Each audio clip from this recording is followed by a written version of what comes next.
بسم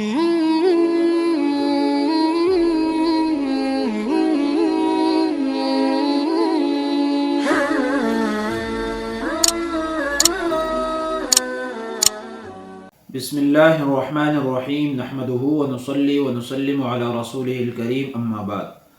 دروس الصرف کا سلسلہ چل رہا ہے۔ ہم اجوف کے قوانین شروع کر چکے ہیں۔ آج کے درس میں ہم 2 قانون پڑھیں گے، قائل والا قانون اور نمبر 2 قیال والا قانون۔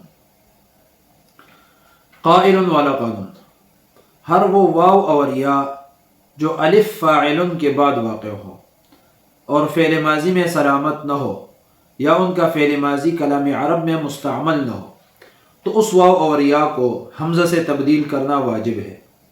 جیسے قائل بائع، اصل میں قاول بائع تھا۔ الف فاعل اسم فاعل کی الف کو کہا جاتا ہے۔ فاعل کی وزن پر جو بھی صیغہ ہو اور اس کے اندر جو دوسری جگہ الف ہے فا کلمہ کے بعد، یہ ہوتا ہے الف فاعل۔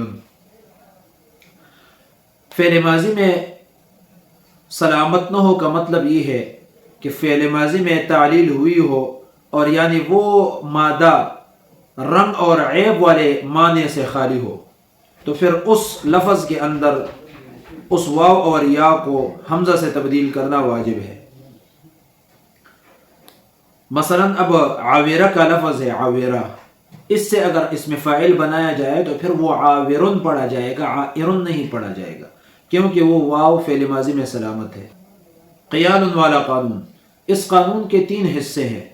نمبر 1، ہر وہ واو جو مصدر کے عین کلمہ میں واقع ہو اور اس سے پہلے کسرہ ہو اور فعل ماضی میں سلامت نہ ہو تو اس واو کو یا سے تبدیل کرنا واجب ہے۔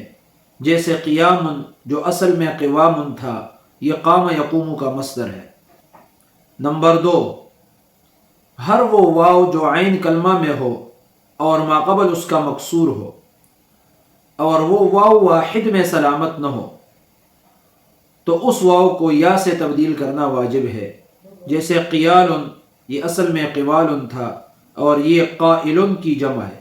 حصہ نمبر 3، ہر وہ واو جو جمع کے عین کلمہ میں ہو اور ماقبل اس کا مکسور ہو اور جمع کا لام کلمہ تعلیل شدہ نہ ہو اور مفرد میں وہ واو ساکن ہو تو اس واو کو یا سے تبدیل کرنا واجب ہے۔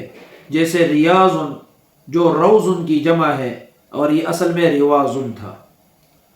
یہ تھا آج کا ہمارا درس اور قانون جو ہم پڑھ چکے ہیں۔ امید ہے غور سے سنا ہوگا۔ سمجھ نہ آیا ہو تو دوسری دفعہ سن لیں، پھر بھی سمجھ نہ آئے تو لوگوں کے اندر ہمارا واٹس ایپ نمبر لگا ہوا ہے، آپ میسج بھی کر سکتے ہیں، اسی نمبر پہ آپ فون بھی کر سکتے ہیں۔ انشاءاللہ آپ کو مطمئن کیا جائے گا، ہم آپ کی خدمت کے لیے بیٹھے ہوئے ہیں۔ اس ویڈیو کو اپنے دوستوں کے ساتھ بھی شیئر کریں اور پیج کو لائک اور شیئر بھی کریں، سبسکرائب بھی کر لیں تاکہ بر وقت آپ کو سبق کا نوٹیفیکیشن پہنچتا رہے اور جو بھی ہم بہترین ویڈیو بنائیں گے اور اچھی چیزیں اس کے اندر ہوں گی، آپ کے فائدے کے لیے ہوں گی، تو وہ آپ کو بر وقت پہنچ سکے۔